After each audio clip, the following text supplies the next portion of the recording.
کی نااہل انتظامیہ اور بنیادی سہولیات کی عدم فراہمی کے خلاف عوامی ایکشن کمیٹی کی جانب سے ریلی نکالی گئی۔ ریلی کے شرکاء نے پانی، بجلی، گیس، روزگار کی فراہمی اور لوکل کمیٹی کے ممبران کو برخاست کرنے کا مطالبہ کیا۔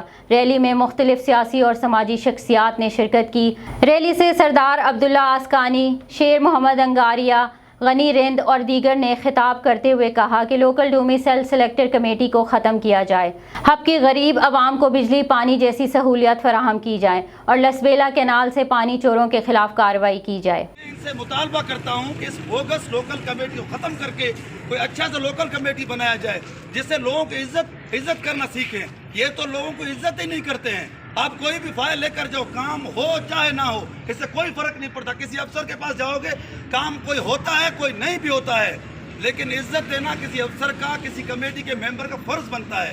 لیکن یہاں پر یہ لوگ تو عزت دینا بھی نہیں جانتے ہیں۔